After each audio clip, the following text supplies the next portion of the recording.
Yes. जय जिनेन्द्र, जय जिनेन्द्र, जय जिनेन्द्र। Yes yes. हाँ, हेलो।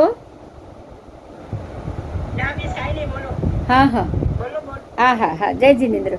हमारा जो टॉपिक चल रहा है उसी टॉपिक को थोड़ा ख़त्म करना है, तो मैं ये जो 2-3 वीक है, वीक के सोम से शुक्र 5 दिन में लेना चाहती हूँ, क्योंकि उसके बाद 19 तारीख से 18 तारीख से वैकेशन हो जाएगा, 15-20 दिन का। ठीक है, तो देख लीजिएगा। मैं आप सबसे पूछ लूँगी कैसे कन्वीनियंट है, उस हिसाब से लेक्चर रख लेंगे। बाकी रखेंगे 4 बजे ही, ताकि आप सब लोग फ्री हो जाओ। बराबर। चलो चलो, जय जिनेन्द्र। और जो सम्यक दर्शन की बात चल रही है, हम नहीं जानते हैं। देखो, हमको नहीं पता कि सम्यक दर्शन हुआ है कि नहीं हुआ है। हमको ये नहीं पता कि सम्यक दर्शन हो गया है तो उसके बाद हमको कैसे उसको टिकाना है, क्योंकि सबसे मुश्किल पार्ट ही यही है।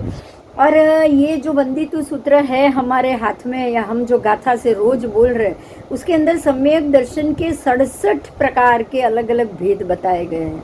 तो अगर ये 67 प्रकार के भेद से अगर हम उदाहरण के साथ अगर इसको समझेंगे ना, तो डेफिनेटली हमें बहुत कुछ जानने को मिल जाएगा। बराबर। अब जो यहाँ जो आगे हमारा जो ज्ञान दर्शन 5 ज्ञानाचार हो गए, फिर जो हमें 3 कषाय, हाँ 4 कषाय, 4 कषाय की भी बात हो गई, और 3 योग की भी बात हो गई, मनो योग, वचन योग, काय योग।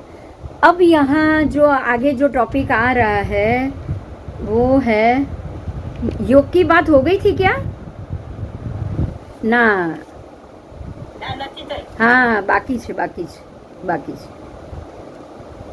चलो, अप्रशस्त, क्रोध, मान, माया, लोभ 4 हो गए थे। बराबर।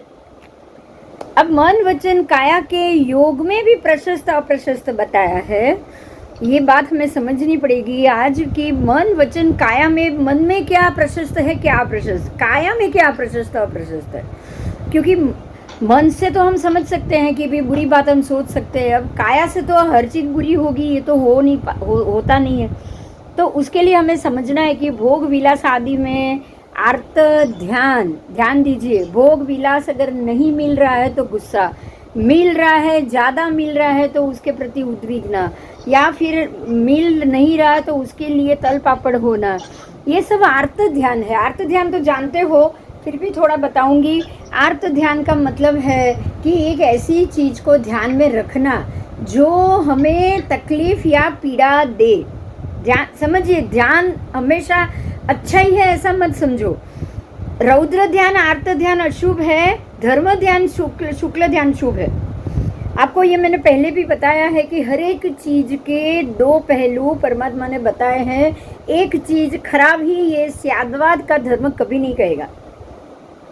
हमारा जैन धर्म स्याद्वाद का धर्म है। परमात्मा ने हमें ये बताया है, एक व्यक्ति मेरी माँ ही है और कोई नहीं है, ये नहीं है। जो मेरी माँ है वो किसी और की बहन है, किसी और की बेटी है। मतलब ये स्याद्वाद हो गया, एक ही चीज़ को दोनों रूप से देखने का। तो यहाँ आपको ये बात आएगी। देखो, एक बहुत बड़ी बात मैं आपको समझाना चाहती हूँ, ध्यान दो। ये भी एक इम्पॉसिबल बात है आज के ज़माने में। हमारे धर्म में हम ऐसा सोचते हैं कि कभी भी ब्लड रिलेशन में शादी ब्याह नहीं होती है। बराबर। ये बहुत बड़ा मुद्दा है। कभी भी 1 पीढ़ी, 2 पीढ़ी, 3 पीढ़ी तक अगर भाई बहन या कुछ रिलेशन होता हो तो उसमें संबंध नहीं बनता। बराबर। जो आज बिल्कुल बुरा माना जाता है, चाहे वो मुसलमान में हो या कहीं भी हो। आपको ये बता दो, मुसलमान में जब भी अपनी ही बेटी से पिता शादी करता है, अपनी ही बेटी से। और आपको ये एक बात और समझाती हूँ मैं, ये आज का रिवाज नहीं है। एक बात याद करो, युगलिक में भाई बहन ही जन्मते हैं और भाई बहन के जोड़ा ही शादी करते हैं और एक बच्चे को जन्म देते हैं। पता है ना ये बात? आप में से कौन ये जानता है? युगलिक हमेशा एक जोड़ा होता है जो साथ में जन्मा है। अब साथ में जोड़ा जन्मा है तो भाई बहन ही हुआ, और वही जोड़ा एक और जोड़े को जन्म देगा। हाँ હા, વહી. હા, ઈ સંબંધ બી સાથે જ રાખે ને. हाँ वही લગ્ન पूरी બી કરે ને એ લોકો. हाँ बिना संबंध तो दूसरे बच्चे को जन्म नहीं देगा। હા, दूसरे बच्चे को बिना संबंध तो जन्म नहीं देगा। जब उनकी मृत्यु होने की होगी उससे कुछ पहला आर्य का युगलिक होगा तो 89 पखवाड़िया से पहले, दूसरे आर्य का युगलिक होगा तो कुछ 49 पखवाड़िया, और तीसरे आर्य का होगा तो कुछ 36 या उतने पखवाड़िया है। उतने पक्ष के पहले ही वो जोड़े को जन्म देता है, उतने पक्ष तक लालन पालन करता है और उसके बाद उनकी मृत्यु हो जाती। तो यहाँ मैं सिर्फ इतना याद दिलाती हूँ कि पहला आरा, दूसरा आरा, तीसरा आरा, लगभग 9 कोड़ा कोड़ी सागरोपम, इतने समय में जितने भी जोड़े जन्मते हैं अकर्म भूमि में, कर्म भूमि में और अकर्म, हमारे भरत में तो जन्मते ही है, भरत में तो सभी आरा है, भरत क्षेत्र पांचों भरत पांचों इरावत में। तो तब ये भाई बहनी शादी करते हैं और भाई बहनी दूसरे बच्चे को जन्म देते कि नहीं देते बताओ। वो काल में भाई बहन की शादी अशुभ हो गई और ये काल अशुभ होती है, वही भाई बहनी शादी करते हैं, भाई बहनी बच्चे को जन्म देते हैं। और ये काल में भाई बहन क्या 3 पीढ़ी तक शादी ब्याह नहीं करनी है, उसको गलती मानी गई है, उसको बड़ा पाप माना गया है। बोलो माना है कि नहीं माना? માના है. तो आपको यही बात समझनी है कि हमेशा इसी चीज में हमेशा 2 बात आएगी, हमेशा 2 बात। एक यही बात शादी की, भाई बहन की शादी की बात, कोई ऐसा समय होगा जब ये बिल्कुल अशुभ हो जाएगा जैसे अभी, और कुछ ऐसा समय आएगा जहां इसको शुभ माना जाएगा। ऐसा ही होता होगा। इम्पॉसिबल है कि नहीं बताओ? है इम्पॉसिबल। आज आज अपने ही इनकी बात करो, ऋषभदेव भगवान की बात करो, उन्होंने भी अपने साथ जन्मे हुए बहनों से ही शादी की थी ना, की थी। ऋषभदेव भगवान के साथ जो जोड़ा जन्मा, जो उनके साथ जो लड़की का जोड़ा जन्मा, उन्होंने सुनंदा उसी से शादी की और उसी से ही 100 और बच्चे हुए। बराबर समझना ये है कि ऋषभदेव भगवान के बाद जब काल अच्छा होना शुरू हुआ, उसके बाद जोड़ा लड़के का जोड़ा जन्म नहीं बंद हो गया। बराबर ऋषभदेव भगवान के साथ एक लड़की जोड़े में जन्मी, लेकिन ऋषभदेव को 99 खाली बेटे ही जोड़े में आए कि नहीं बताओ?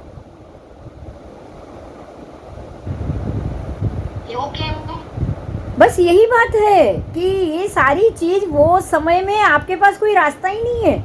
वो समय में शुभ अशुभ ऐसी कोई चीज है ही नहीं। जैसे मैं कह रही हूँ, देखो ध्यान, हर एक ध्यान अच्छा नहीं है। कुछ ध्यान बहुत ही अशुभ है जो नरक गति में ले जाएगा, और कुछ ध्यान इतना शुभ है जो आपको मोक्ष में लेके जाएगा। बात तो एक ही है। ध्यान समझ में आया? बात तो एक ही है। ध्यान एक ही बात है कि आप अपना दिमाग कोई एक पॉइंट पे लगाओ, कोई एक चीज पे लंबे समय तक लगाओ और सोचो और उसी के अंदर उतर जाओ। बात एक ही है। लेकिन अगर आप किसी के साथ नफरत पे वो ध्यान लगा दोगे तो क्या होगा? आपको ध्यान लगाना, आपको अपनी सोच और मन को एक जगह लगाना ध्यान है। आपने अपनी सोच और मन को किसी के साथ झगड़े पे लगा दिया तो क्या होगा? आर्द्र ध्यान रौद्र ध्यान ही होगा ना। ये तो बिल्कुल अशुभ हो जाएगा। और यही ध्यान अगर आपने तत्व ज्ञान पे लगाया, धर्म ज्ञान पे, धर्म ध्यान पे लगाया, धर्म के सिद्धांत पे लगाया, तो यही चीज आपको केवल ज्ञान तक ले जाएगी। ये बिल्कुल शुभ हो जाएगा। समझ में आ रही है मेरी बात? जैसे ध्यान शुभ अशुभ दोनों है, ऐसे शादी ब्याह के मामले में भी जोड़े से पहले जोड़े ही शादी करते थे, जोड़ के ही। और आज तो जुड़ के क्या 3 पीढ़ी 4 पीढ़ी तक भाई बहन से कोई रिश्ता नहीं रखना है हमको, है ना। हर एक चीज को वो समय ध्यान ही नहीं था, ज्ञान ही नहीं था। बच्चे कैसे पैदा होते हैं, उसको किसी और से शादी कराना है, ऐसी कोई कुटुंब परंपरा थी नहीं। किसी ने कुछ सिखाया ही नहीं, सिखाने वाला ही नहीं था। और कितने 9 कोड़ा कोड़ी सागरोपम तक इसीलिए वो काल में कोई मोक्ष तो जाता ही नहीं है, इसीलिए वो काल अशुभ ही माना है ना। जब कोई मोक्ष ही नहीं जा पाएगा तो अशुभ ही होगा कि नहीं, बताओ।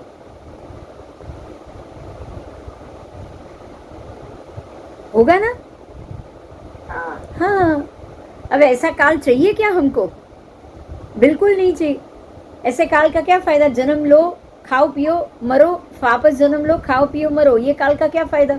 ना आपको धर्म सुनने को मिले, ना आपको कुछ जानने को मिले, ना आपको आपके पास कोई मुक्त होने की व्यवस्था हो। तो हर एक चीज के दो पहलू है। परमात्मा ने इसको ही स्यादवाद कहा है, समझे आप? ऐसे ही पुद्गलास्ति का है। एक दूसरी बात की मैं अपने शरीर की बात कर रही हूँ, ये पुद्गलास्ति का है, आत्मा उसके अंदर फंसा हुआ है। अब इसके भी दो बात है। ये पुद्गलास्ति का है, आपको कर्म करके कर्म से मुक्त होने की ध्यान करना है, या ये आत्मा को जन्म मरण से मुक्त कराना है। तो कौन काम आएगा? साधना के लिए शरीर ही काम आएगा ना। अगर ये साधना कर सकता है तभी ये संज्ञी पंचेंद्रिय है, बराबर, और काम का है। बाकी के असंज्ञी के, बाकी के चतुरेंद्रिय जीवों तक का शरीर कोई काम का नहीं है। कोई काम का? बोलो, काम का नहीं है, सिर्फ कर्म बंधन कराता है, बराबर। देव और नरक काम का नहीं है, सिर्फ कर्म भोगाता है, और काम का है। लेकिन आप सिर्फ कर्म भोग के आज आ जाते हो, बस। आपको कर्म से छुटकारा देव नरक के शरीर से भी नहीं मिलेगा, बराबर। बराबर। अब यही शरीर हमें बंधन में भी तो ले जाता है ना। संज्ञी पंचेंद्रिय मनुष्य, पर्याप्त मनुष्य, और संज्ञी पंचेंद्रिय पर्याप्त तिर्यंच, ये दो के अलावा किसी का भी ये शरीर मोक्ष या कर्म बंध से मुक्त कराएगा नहीं। बाकी के सारे शरीर आपको कर्म बंधन कराएंगे, लेकिन संज्ञी पंचेंद्रिय मनुष्य, संज्ञी पंचेंद्रिय तिर्यंच, उनका शरीर क्या कराएगा आपको? यस, एक मिनट है, कोई बेल बजा रहा है, एक मिनट। तो हर एक वस्तु के दो प्रकार, दो उसके रूप, आपको दो से भी मतलब हम ये कह सकते हैं कि एक ही चीज को, एक ही वस्तु को एक ही चीज से आप नहीं जान पाओगे। आपको एक चीज मतलब ये अशुभी है ऐसा कभी नहीं सोचना। यही पुद्गलास्ति काय है जो हमें कर्म बंधन भी कराएगी, और यही हमारा पुद्गलास्ति काय का शरीर है जो हमें ये सबसे मोक्ष भी दिलाने काम आएगा। तो यही पुद्गलास्ति का है। लेकिन क्या वो अशुभी है? ये शरीर क्या अशुभी है? बताओ। नहीं, जिनके कर्म बंद हो रहे हैं वो अशुभ है, लेकिन जिनके कर्म से जो छूट रहा है उसके लिए तो ये बहुत शुभ हुआ कि नहीं? हाँ, अगर होता ही नहीं ये शरीर तो मोक्ष कैसे जाते रहे सारे जीव? जो मोक्ष गए वो तो जा ही नहीं पाते हैं ना।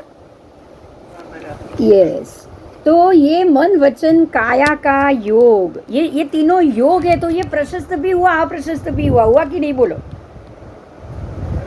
हुआ। मेरी मर्जी, मेरी इच्छा, मेरे मन के मुताबिक चलना, ये अप्रशस्त भी हुआ, और ये प्रशस्त भी हुआ। उसमें कुछ प्रशस्त चीज़ भी आएगी जिसको मैं सोचूंगी, जिसको मैं मन से पकड़ के रखे। हम बोलते हैं ना, मीरू डगे पर मन ना डगे। हम बोलते कि नहीं बोलते? बताओ। तो मन के भी दो भाग आ गए, एक चंचल मन और एक स्थिर मन, बराबर। अगर मन चंचल है तो घुमाता रहेगा 14 राजलोक में ही, संसार में। और अगर आपने मन को मेरू जैसा स्थिर बना दिया तो आपको सिद्ध गति में ले जाएगा। हाँ, तो हम आज यही समझ रहे हैं। तो हर एक चीज में प्रशस्त अप्रशस्त तो है ही।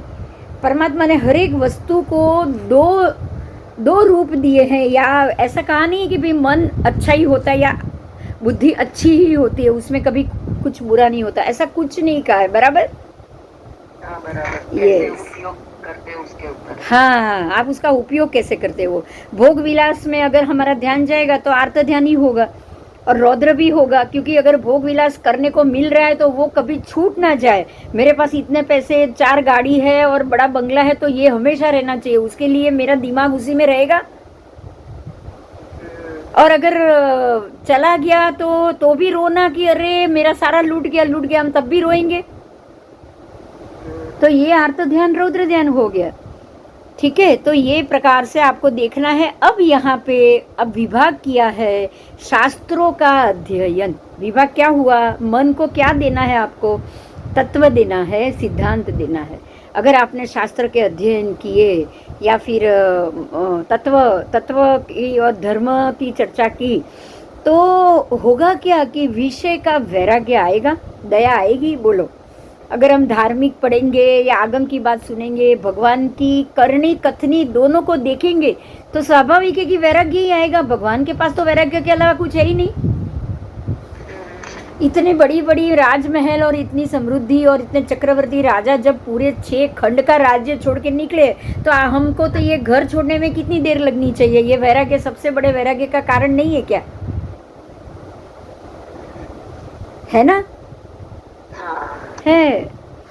तो ये वैराग्य तब आएगा जब हम ये धर्म ध्यान अध्ययन, ये विषय, इसकी चिंतन करें। दया धर्म, जो भी दया धर्म का मूल है, जो बोलते हैं ये कारण ही है ये कि अगर दया है तो ही धर्म टिकेगा, नहीं तो टिकेगा ही नहीं। तो ये सारे चिंतन रूप धर्म ध्यान, इसको क्या कहेंगे हम? जैसे आर्त रौद्र अशुभ है, अप्रशस्त है, तो अब प्रशस्त ध्यान भी तो बताना पड़ेगा ना। तो सिद्धांतों को सोचना, उस पे चिंतन करना, उसका स्वाध्याय करना, चिंतन मनन धर्म कथा, ये पूरा जो प्रोसेस है, जैसे मैं पढ़ी फिर मैं आपको बता रही हूँ, ये सारा प्रोसेस है। ये सारा हमारी प्रशस्त क्रिया का कारण बनेगा। बराबर? संकल्प विकल्प रहित, विषयों से विरागता। अब ये चाहिए, ये देखो, मन और वचन। मन से क्या हुआ? मेरी पूरी थिंकिंग ऐसे विषय में होनी चाहिए। उसके बाद वचन से क्या हुआ? तो मैं वचन से अच्छी बात बोलूं, करुणा की बात बोलूं, किसी को तकलीफ ना पड़े ऐसे वाक्य बोलूं, किसी को मेरे वाक्य से घात नहीं होनी चाहिए, किसका दिल नहीं दुखना चाहिए। ये सारा प्रशस्त है। मेरे कहने से कि कोई किसी को बुरा नहीं लगना चाहिए या कोई नाराज नहीं होना चाहिए, ये सारा प्रशस्त वाणी हो गई। और बुरा ही बोलना, गाली गलौज करना, विषय वैराग्य के बगैर विषय में रत रहना। बराबर? क्योंकि बात बात में ओपन बोलना नहीं बोलते आप, बहुत लोगों को नहीं सुनते हो क्या? वल्गर बोलना, द्विअर्थी भाषा बोलना, होते कि नहीं होते लोग? कुछ होते हैं। लेडीज भी होती है किटी पार्टी, और उसमें जब इकट्ठी होती तब ऐसी ही बातें होती है। तो क्या ऐसी बातों में हमारा मन वचन काया तीनों लगे? ये जरूरी है? ये बताओ। चलो, उसमें भी प्रशस्त अप्रशस्त बोलो। देखो, बिना बात बोलो। हाँ, अगर आप अपने पति के साथ हो, हस्बैंड के साथ हो, हस्बैंड अगर अपनी वाइफ के साथ है, तब अगर आप कोई शब्द बोलते हो या उसकी आपले कर रहे हो, तो आप विषय में रत हो, तो उस वक्त उस समय के अनुरूप आप जा रहे हो, ये मैं समझ सकती हूँ। कर्म का कारण है, चाहे कर्म बंध का कारण है, लेकिन फिर भी वो कुछ संसार के नियमों के आधार पे वो जरूरी है। बराबर?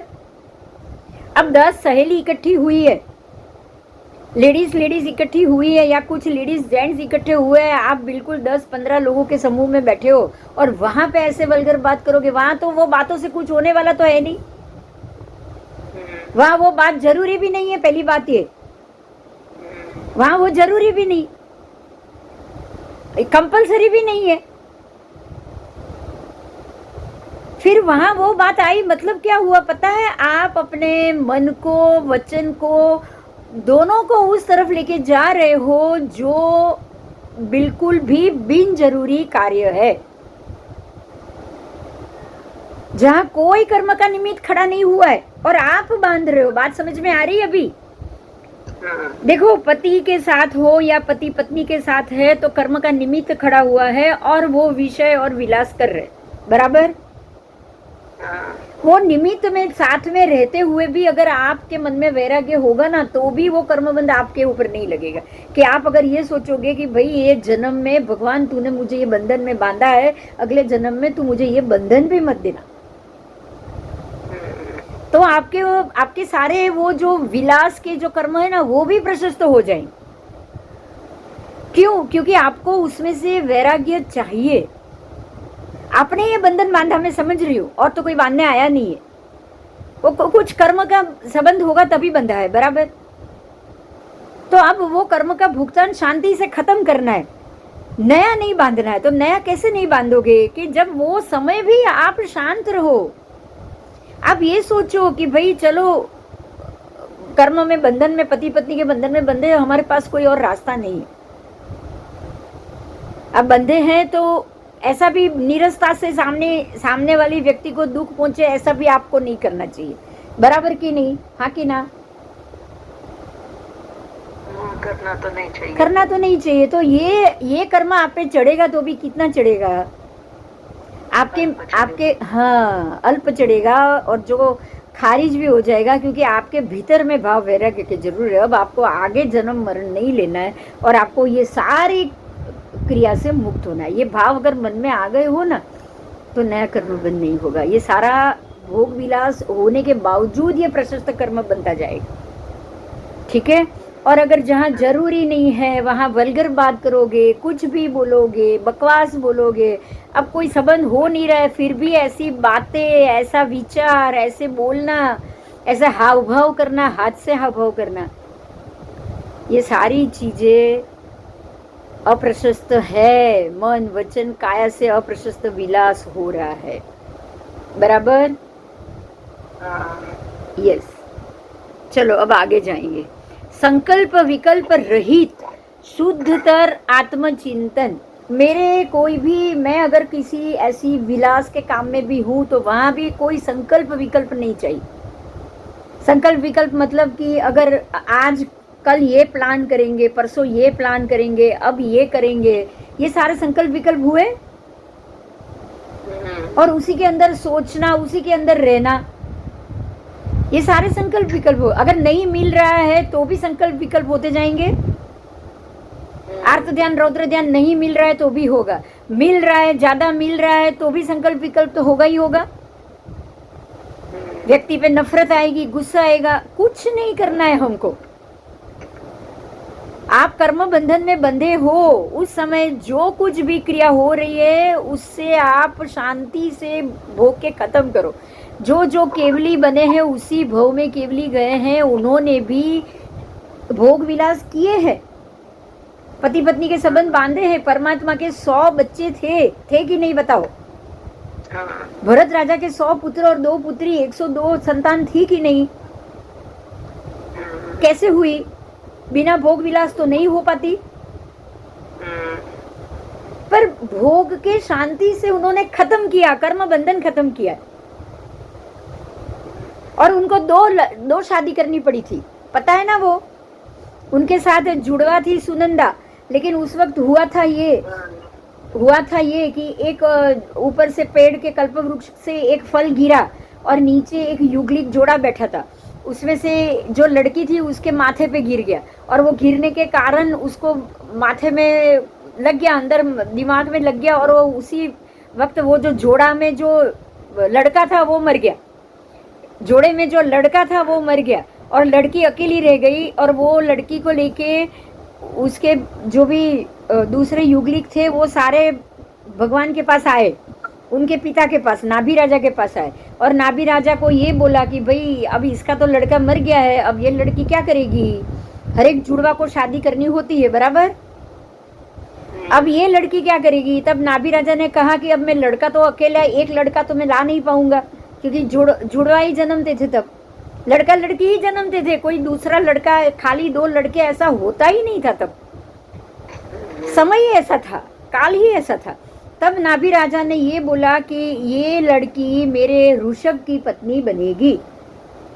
तो ऋषभ के साथ उनकी जो जोड़ी थी सुनंदा, और उसके बाद ये जो लड़की आई, जो उसके जुड़वा लड़का मर गया और ये लड़की आई, उसकी शादी, 2 शादी। तब नाभि राजा ने अपने बेटे के लिए 2 कन्या से शादी कराई। अब 2 कन्या से शादी कराई, और तब तो शादी ब्याह कहाँ होता था? ऐसे ही भाई बहन में बच्चा होता था। शादी ब्याह का तो रिवाज ही कहाँ था क्या? नहीं नहीं नहीं। तो तब जो भी ऐसे इस प्रकार से ऋषभ राजा ने 2 स्त्रियों से शादी की, 2 स्त्रियों से उनके बच्चे हुए, तो ये सारी चीज को क्या उस समय पे ये हम जो बोलते हैं ना, क्या बोलते हैं कि अनाचार, दुराचार, ये परस्त्री, ये कुछ ऐसा थोड़ी था क्या, ये बताओ चलो। नहीं था। जो संजोग सामने आए उस संजोग के अंदर भगवान ने अपनी जिम्मेदारी जानी, अपने कर्म के बंधन को जाना और उसको भोग के खत्म किया, बराबर। तो ये कर्म भी प्रशस्त हो गया। किसी और स्त्री से एक स्त्री होने के बावजूद, नहीं तो जोड़े में कहाँ किसी की दूसरी पत्नी पहली बार हुई, इतने 9 कोड़ा कोड़ी सागरोपम के काल में किसी एक जोड़े ने 2 स्त्री के साथ संबंध बांधा हो, ऐसे खाली ऋषभदेव भगवान। अच्छा। हाँ, खाली ऋषभदेव भगवान। और तब से समय बदला है, इसीलिए जोड़े में खाली पुत्र ही संतान आए, वो भी खाली ऋषभदेव भगवान। तो हमें ये सब चीज समझनी पड़ेगी, ठीक है। ये जो आपके सामने कर्म आया है उसको भोग के खत्म करने की ही भाव आपके मन में होगा ना, तो कोई कर्म बंध नया नहीं बंधेगा, ये आपका भोगा हुआ कर्म भी प्रशस्त हो जाए, ठीक है। आज बहुत अच्छी बात जान रहे हो आप।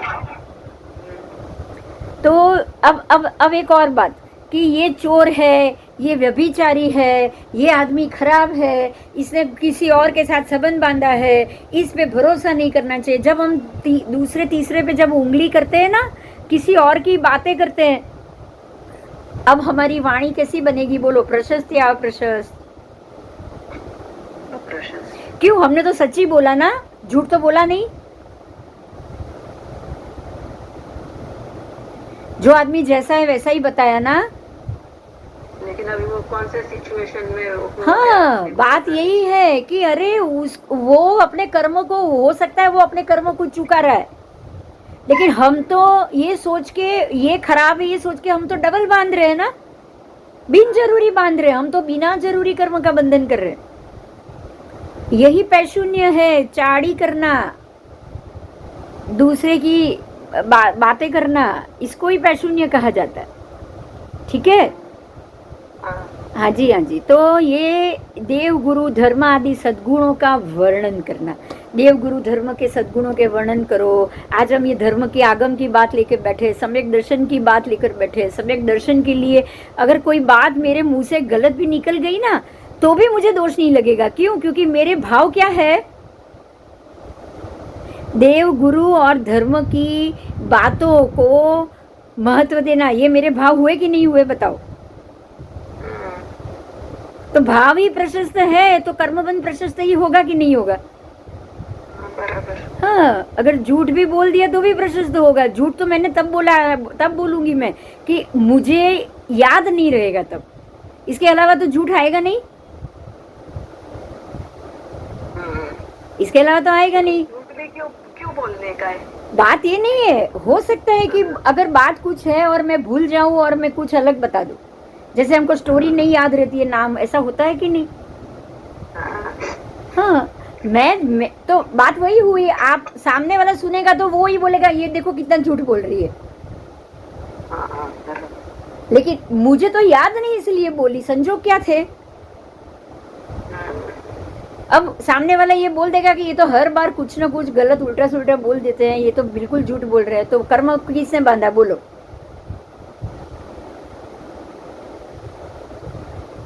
चल ठीक है। तो अब इंद्रियों के विषय की बात की है। अगर आप जुआ खेल रहे हो, अगर आप नाच गाने में जा रहे हो, अगर आप वो जो व्यसन और जो हम बोलते हैं ना वेश्यावाड़े में जाते हो, या ऐसे आप अपनी काया का उपयोग करोगे, तो ये कैसा उपयोग होगा?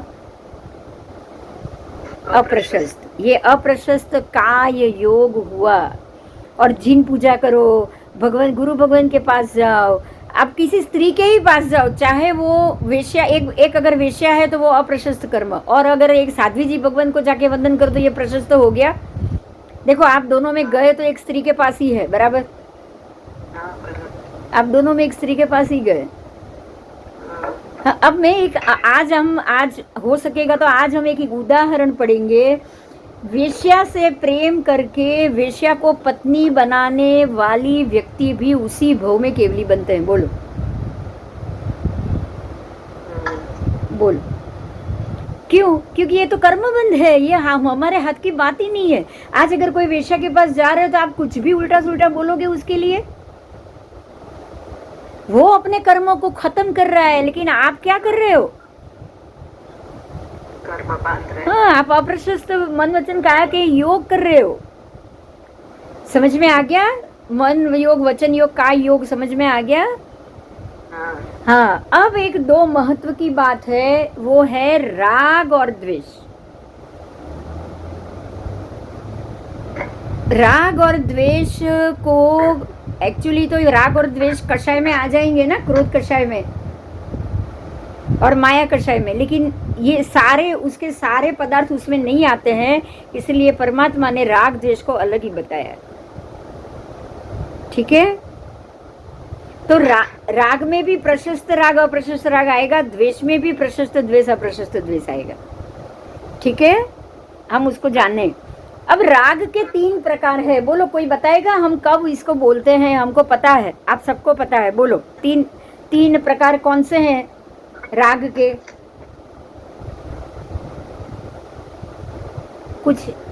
कुछ याद आएगा? अगर बोलते हो पता है, मुंहपति पढ़ी लेना आता है सबको? आता है ना? हाँ, तो उसमें ही है। बोलो,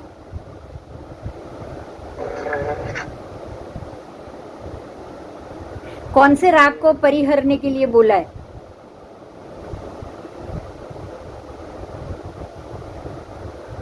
बोलो, स्नेह राग, दृष्टि राग, काम राग परिहरू, बोलते हैं कि नहीं?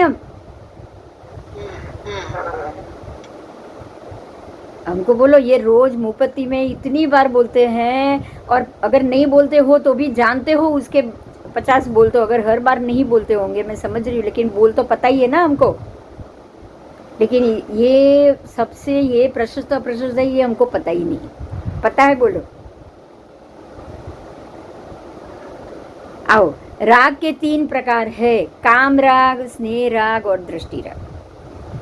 अब इसको समझाया है कि श्री जम्बू स्वामी जी का जीव, देखो ये जम्बू स्वामी जी तो अंतिम केवली है, लेकिन उनके जीव जो उससे पूर्व भव में भवदेव और उनका भाई भवदत्त मुनि, दोनों भाई थे, भवदेव और भवदत्त, और दोनों ने दीक्षा ग्रहण की, लेकिन 12 साल तक उनकी स्त्री, जो भवदेव मुनि थे, ये 2 में से एक की स्त्री, किसकी स्त्री मैं बोल रही हूँ, उनकी स्त्री, अपनी स्त्री नागिना में उनका राग अंदर ही अंदर रहा।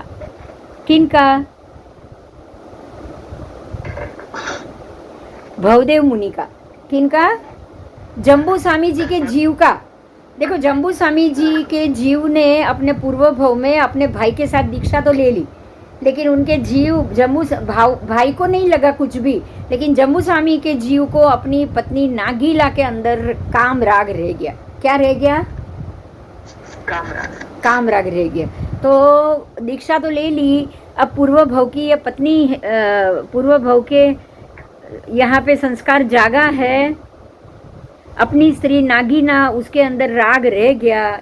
अगर किसी स्त्री के अंदर साधु भगवंत होने के बावजूद भी अगर आपके जो हम बोलते हैं ना, क्या बोलते हैं इसको, राग रह जाए, मतलब उससे बार बार मिलने का मन करे, उसकी तरफ रहो, उसकी तरफ जाओ, उसके साथ रहो, तो उसको क्या कहेंगे हम?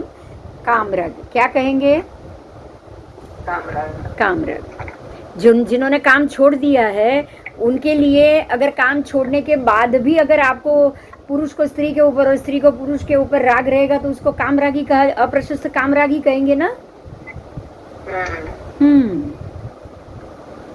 अब दिगंबर मत की स्थापना करने वाले शिव भूति मुनि, दिगंबर मत की स्थापना किसने की? शिव भूति मुनि ने की। मुझे नहीं पता था, आपको भी पता था क्या? नहीं नहीं पता था। हाँ, उसकी बहन उत्तरा का राग था, उसको अपनी बहन का राग था। हाँ, उसकी बहन का नाम था उत्तरा, उसको उसके ऊपर राग था। और ऐसे ही स्वजन, कुटुंब, धन, माल, मकान आदि पर जो राग है उसको स्नेह राग कहा जाता है। समझ में आया? अच्छा। हाँ, एक पुरुष को स्त्री के ऊपर राग रहे वो काम राग है। जातीय व्यक्ति के ऊपर काम रहे, काम वासना का राग रहे, उसको काम राग बोला गया है। और धन संपत्ति और उसके ऊपर राग रहे उसको स्नेह राग बोला गया। ये मेरा घर, ये मेरी प्रॉपर्टी, ये मेरी गाड़ी, ये मेरे कपड़े, ये मेरा है, उसके लिए मुझे अधिक राग है, ये मुझे ज़्यादा प्रिय है, ये ड्रेस ज़्यादा अच्छा है, ये ड्रेस में यही पार्टी है तो मुझे यही ड्रेस चाहिए, अगर वो नहीं मिलेगी तो क्या होगा? घर पूरा उथल पाथल हो जाएगा। बोलो होगा कि नहीं? क्यों हुआ? वो ड्रेस के प्रति स्नेह था इसलिए। हाँ, कि भाई ये पार्टी में ये लोग आएंगे तो उसको तो मुझे ये कपड़ा दिखाना ही दिखाना है, तो कपड़े के प्रति स्नेह था इसीलिए गुस्सा आया ना इतना। हाँ, तो ये हुआ स्नेह राग। और शाक्य दर्शन आदि तीव्र राग वो दृष्टि राग कहलाता है। शाक्य दर्शन, या फिर हम ये कहते हैं ना कि कभी कभी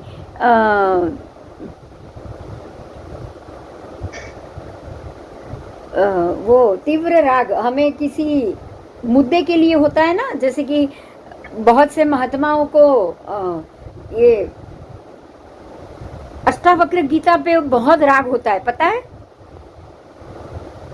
है जैन महात्मा, लेकिन अष्टावक्र गीता से उत्तम कोई पुस्तक ही नहीं है। तो ये क्या हुआ? दृष्टि राग। ये दृष्टि राग हुआ, ये दृष्टि राग हुआ। अब दृष्टि राग के और भी उदाहरण है।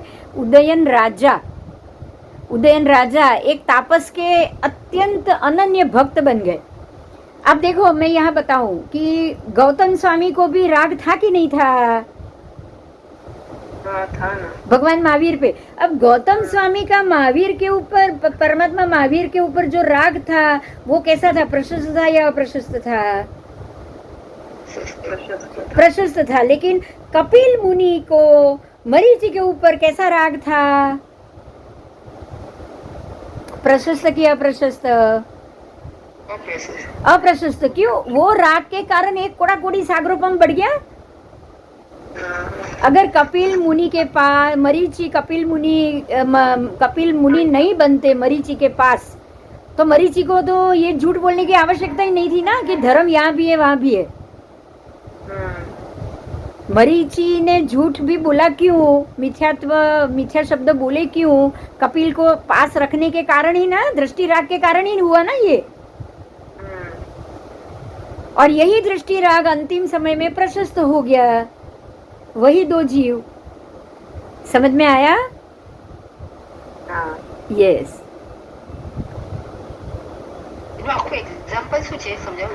एग्जाम्पल मावी स्वामी स्टोरी।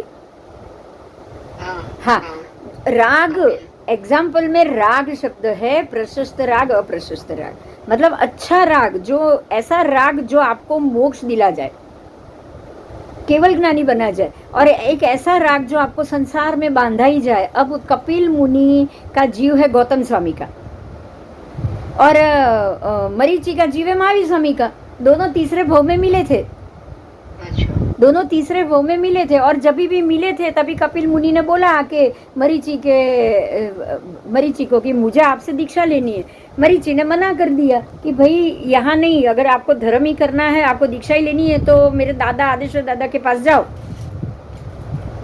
वो उनके दादा थे, तो आप उधर जाओ, उधर चले जाओ। तो कपिल मुनि को दृष्टि राग था, मतलब उनसे हम बोले ना, पूर्व के संस्कार से प्रेम जुड़ चुका था।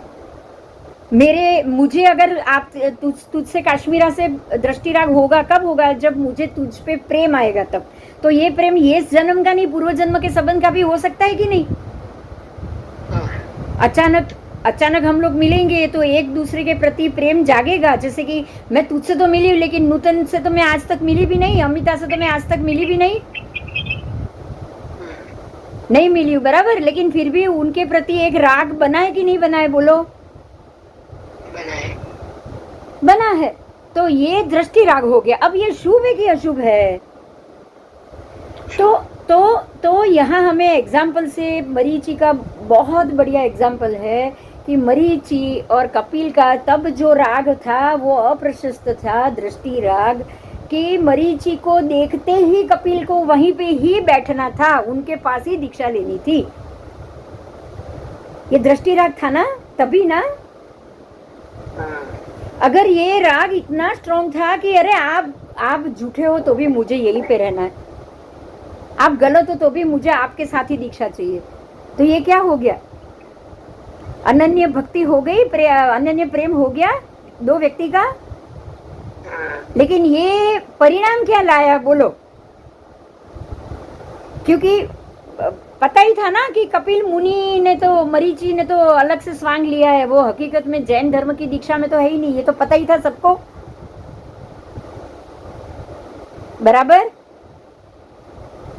तो यहाँ हुआ ये कि मरीचि का तो एक कोड़ा कोड़ी सागरोपम संसार बढ़ गया, कपिल मुनि का भी बढ़ गया।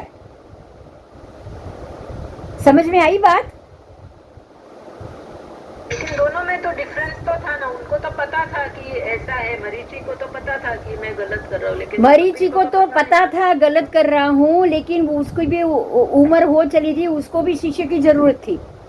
तभी उसने झूठ बोल दिया। हाँ, मैं भी धर्म तो कर ही रहा हूँ ना, मैं थोड़ी धर्म नहीं कर रहा हूँ, धर्म तो इधर भी है, वहां भी और यहाँ भी है, तो ये उसने झूठ बोल दिया ना।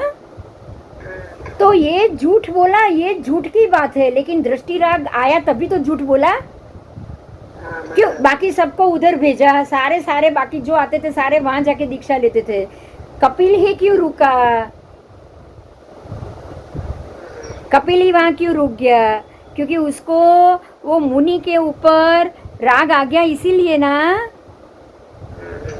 राग आ गया। और ये राग उनको वापस 27 भव तक दोनों को घुमाया, दोनों साथ में ही गए, केवली भी साथ में हुए। कैसे? तो जब वो गौतम स्वामी का जीव बना और जब वो महावीर स्वामी का जीव बना, तभी भी जैसे ही गौतम स्वामी भगवान के पास आए और भगवान ने बोला कि गौतम तू ये गलत सोच रहा है, ये सही है, तो आप देखो गौतम स्वामी उसी वक्त सरेंडर हो गए। नहीं तो क्यों? हे भगवान को एक मिनट के लिए अकेला नहीं छोड़ते थे, क्यों? बोलो। यही कारण था कि उनका केवल ज्ञान भी रुका हुआ था। कारण यही है दृष्टि राग। पिछले जन्म में दोनों साथ में इतने समय तक रहे हैं कि उनको एक दूसरे से अलग रहना ही नहीं है, बराबर। तो ये दृष्टि राग का कारण पूर्व का संबंध ही होता है। ये पूर्व के हमारे दोनों के, दो व्यक्ति के बीच का संबंध वो दो व्यक्ति को मिलाएगा ही मिलाएगा। अगर वो विजातीय होगा, स्त्री पुरुष होंगे, तो वो दोनों के बीच में संबंध भी बना सकता है। बात समझ में आई? हाँ, ये तो दोनों अलग थे, ये दोनों हम बोल सकते हैं ये कि दोनों पुरुष थे। गौतम स्वामी कपिल के रूप में और मरीचि रूप में दोनों पुरुष थे। गौतम स्वामी, महावीर स्वामी दोनों पुरुष थे, पर स्त्री पुरुष भी तो हो सकते कि नहीं? उसमें भी दृष्टि राग हो सकता है, उसमें भी दृष्टि राग हो सकता है, ऐसा नहीं समझना कि नहीं हो सकता। और दृष्टि राग होते होते काम राग होने में देर लगेगी, बोलो। आप नहीं देखते first side, love at first side, आप देखते हो कि नहीं देखते हो? हाँ, पहली नजर में प्रेम हो जाए, ये दृष्टि राग ही हुआ। और वो फिर काम और शारीरिक संबंध तक जब पहुंचेगा तब उसमें काम राग भी आ जाएगा कि नहीं? आएगा ना? हाँ, तो ये दृष्टि राग ऐसा बोल सकते हैं कि ये पूर्व भाव से निश्चित हुआ है। हाँ, बोल सकते हैं। हाँ, ये पूर्व भाव का संबंध, कर्म बंधन बाकी है, तभी तो ये होता है। बाकी ऐसे ही कोई चलते हुए राह से एक बार देख लिया और प्रेम जाग गया, ये कैसे पॉसिबल है? बोलो, पॉसिबल है? अब ये तो छोड़ो, खाली एक कोई गली का कुत्ता, अगर 100 कुत्ते आपको भौंकने और काटने के लिए दौड़ेंगे, लेकिन एक कुत्ता ऐसा होगा जो आपको छोड़ेगा ही नहीं, बोलो होता है कि नहीं? हाँ, होता है। क्यों? क्योंकि उसको आपसे स्नेह राग हो चुका है, दृष्टि राग हो चुका है, उसने आपको देख लिया। अब पूर्व जन्म के संस्कार ऐसे जाग जाते हैं कि उसको आपसे दूर जाने का मन ही नहीं करता। वो बोलता है रोज आप मेरे माथे पे हाथ घुमाओ, पीठ पे हाथ घुमाओ। बोलो, बोलता है कि नहीं बोलता है? बोलता है ना? हाँ, तो यही है दृष्टि राग, काम राग, स्नेह राग। अब इसमें दृष्टि राग, स्नेह राग तो आ ही गया, उससे आपका काम का संबंध नहीं है, विलास का, भोग का संबंध नहीं है, तो स्नेह राग और ये दृष्टि राग तो आ गया ना उसके साथ भी। हाँ, ठीक है। तो अब यहाँ बताया ये है कि इसमें हाँ, इसमें जो और जैसा राग आपको कर्म के बंधन की तरफ ले जाए, संसार का बंधन कराए, वो होता है अप्रशस्त राग। और जो राग होने के कारण वो व्यक्ति के साथ साथ आपका भी मोक्ष हो जाए, आपके भी कर्म का घटाना हो जाए, तो वो हो जाता है प्रशस्त राग। ठीक है, ठीक है। हाँ, चलो। अब प्रभावती रानी के जीव, प्रभावती रानी के जीव जो देव थे, उन्होंने अति मुश्किल से प्रतिबोध किया था। किनको? उदयन राजा को। उदयन राजा को, वो देव थे, वो प्रभावती रानी के जीव वो देव बने थे, और उदयन राजा एक तापस के भक्त बन गए थे। अब प्रभावती रानी जो उनकी पत्नी रानी थी, वो उदयन राजा तो वहीं पे, रानी का जीव मरने के बाद देव बन गए। तो रानी के जीव ने देखा कि अरे ये मेरे पति तो किसी तापस के पीछे, स्नेह राग में के पीछे बिल्कुल पागल हो चुके हैं और अपने धर्म से भटक रहे हैं। बराबर समझ में आई बात? हाँ, तो उन्होंने क्या किया? उन्होंने देव भव में से रह के भी राजा से ऐसी युक्ति की कि वो तापस को छोड़ दे। तो ये ऐसा करके भी उन्होंने किया क्या? राजा को स्नेह राग और दृष्टि राग से बाहर निकाला। समझ में आया? ये कल्याण मित्र की भूमिका उसने अदा की।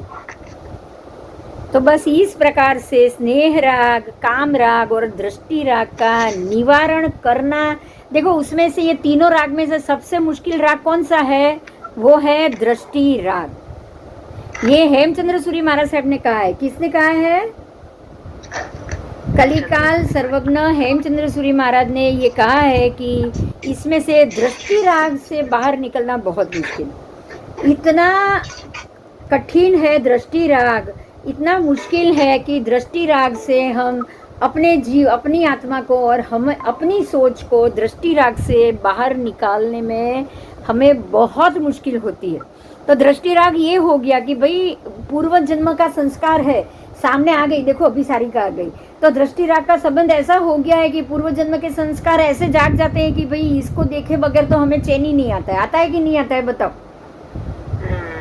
तो यही है दृष्टि राग, कि कर्म का बंधन ही इतना स्ट्रांग होता है कि हम उसमें से बाहर ही नहीं आ पाते। गौतम स्वामी जानते थे, छद्मस्त थे, उनके 50,000 शिष्य को केवल ज्ञान हो गया था, मगर भगवान भगवान भगवान, मुझे आपसे बहुत प्रेम है और मुझे प्रेम रखना ही रखना है। बात समझ में आई? वो उनके प्रति इतना प्रेम, अतिशय प्रेम, अतिशय प्रेम, अतिशय। जब तक भगवान उनको धक्का नहीं देंगे ना, तब तक ये प्रेम उनका टूटा नहीं। भगवान को धक्का देने की जरूरत पड़ गई। बराबर बराबर। तो अब इससे उदाहरण से हमको क्या सीखना है पता है? हमें भी संसार में यदि कोई व्यक्ति जिसके प्रति हम बहुत लागणी से जुड़े, चाहे मेरा बेटा हो, चाहे मेरा भाई हो, समझ में आ रहा है, चाहे मेरी बहन हो, चाहे मेरा कोई भी फैमिली मेंबर, चाहे मेरी कोई भी फ्रेंड हो, अगर हम उससे बहुत बहुत क्लोज और लागणी से जुड़े हुए हो ना, उसकी बहुत चिंता करना, उसकी बहुत ये करना।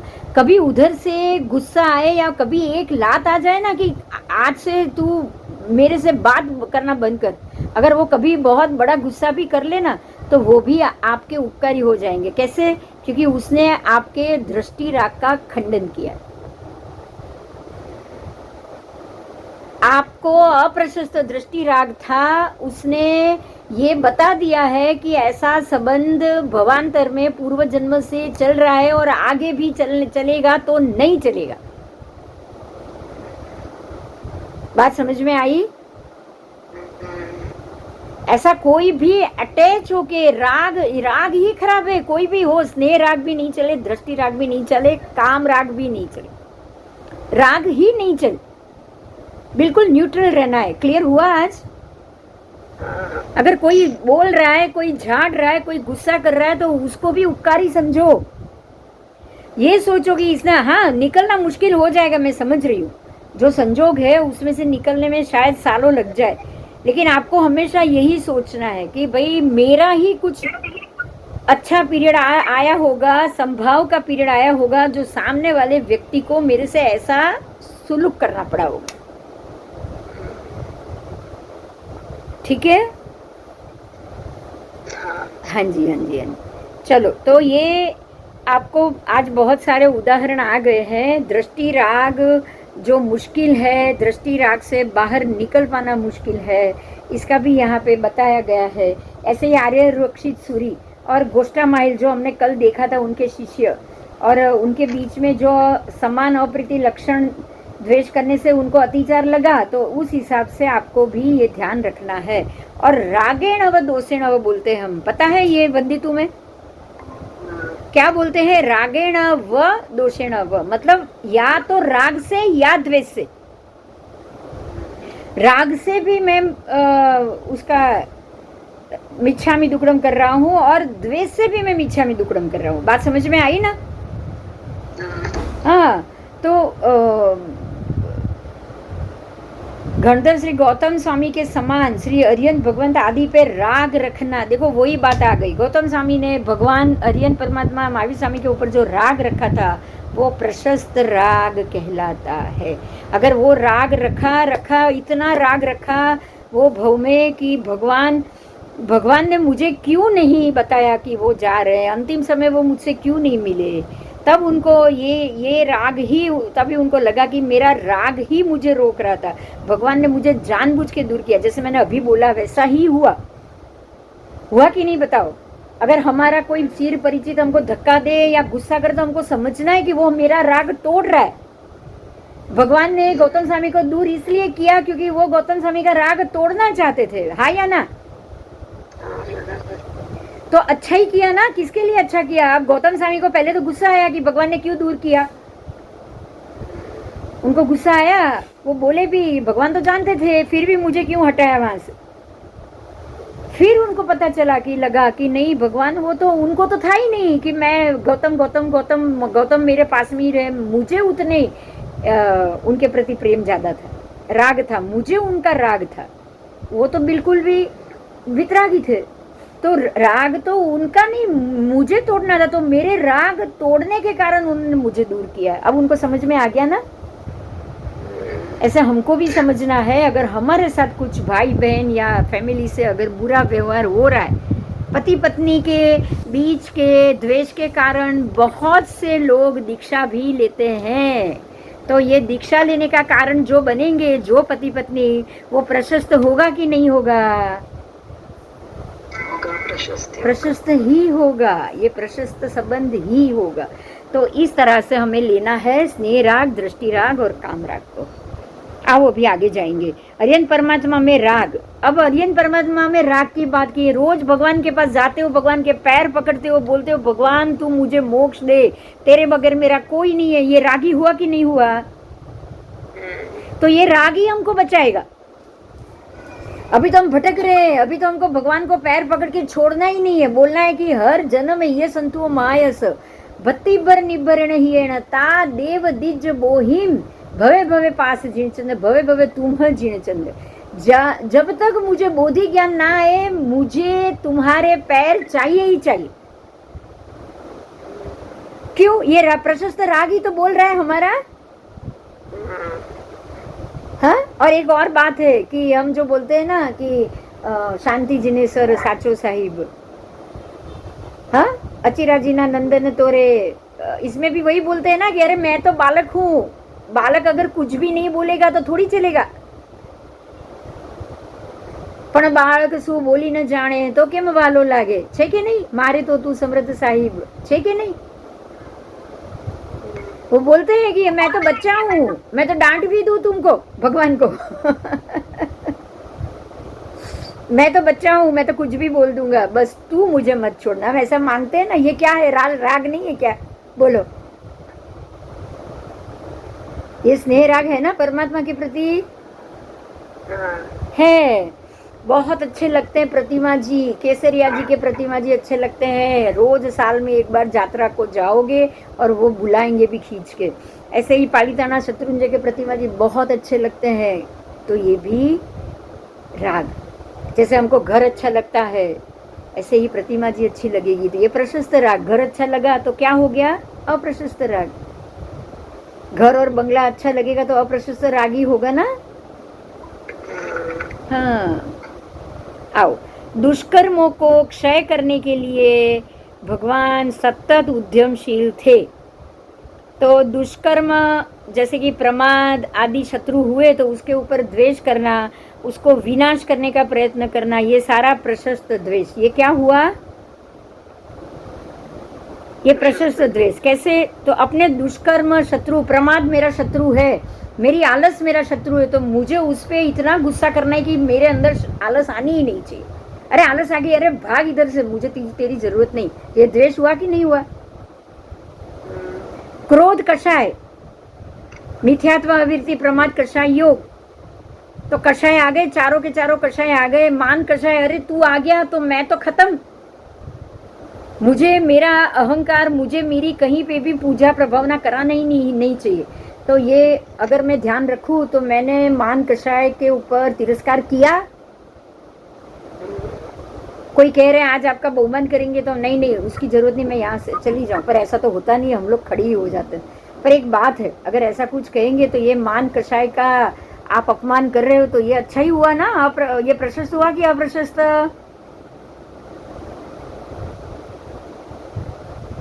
ऐसे करना नहीं चाहिए क्या? हाँ, तभी तो मान कषाय आएगा।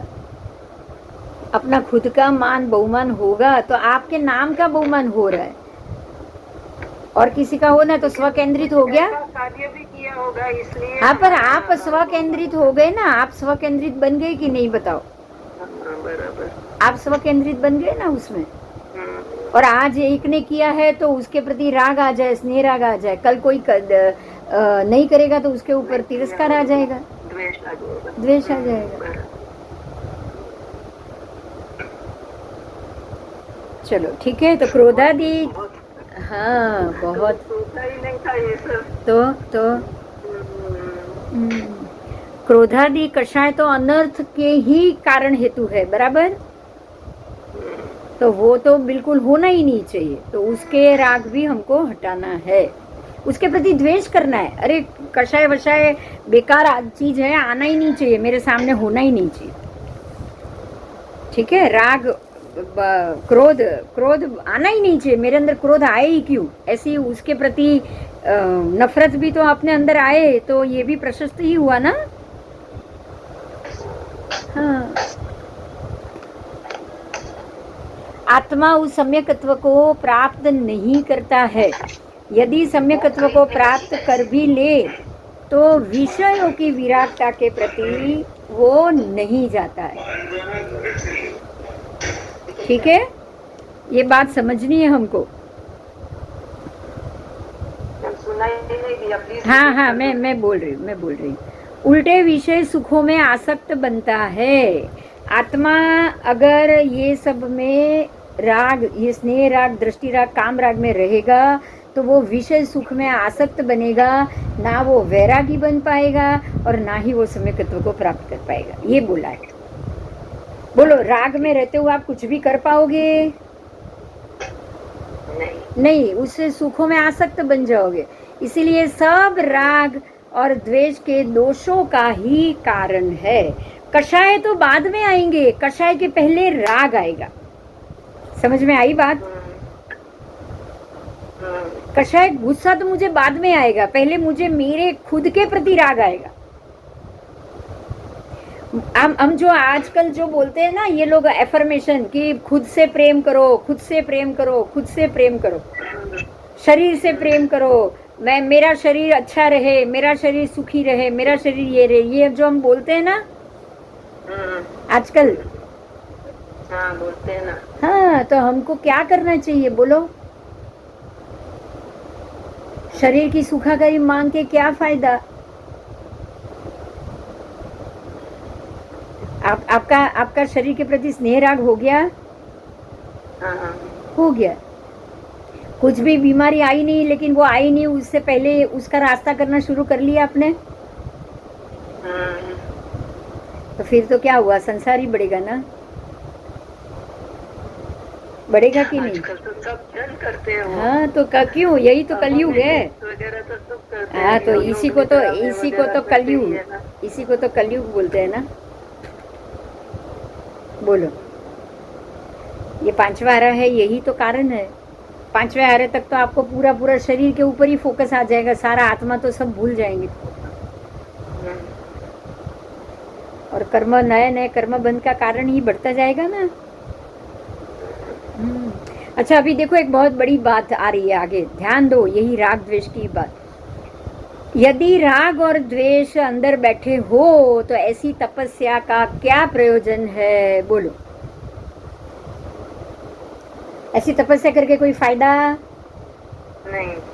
राग और द्वेष बैठे, देखो फिर से महावीर स्वामी का उदाहरण, फिर से विश्वभूति अणगार ने मांस खमन के पाने पे मांस खमन किए थे, 11 लाख से ज्यादा मांस खमन किए थे, और वो मांस खमन में अंदर राग पड़ा था, द्वेष भी पड़ा था।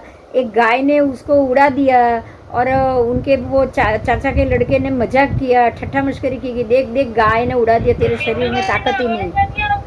આવે છે તારો અવાજ બી મને આવે છે, આવે છે।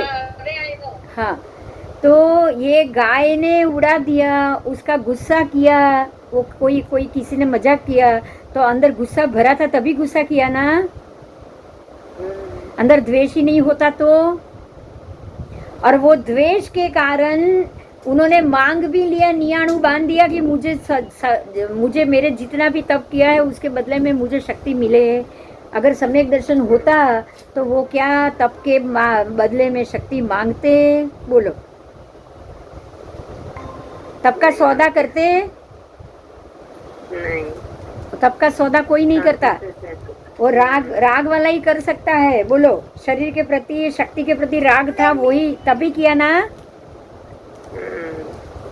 शरीर के प्रति राग था, शरीर गाय ने उड़ा दिया, नहीं चलेगा। एक गाय से मैं उड़ गया,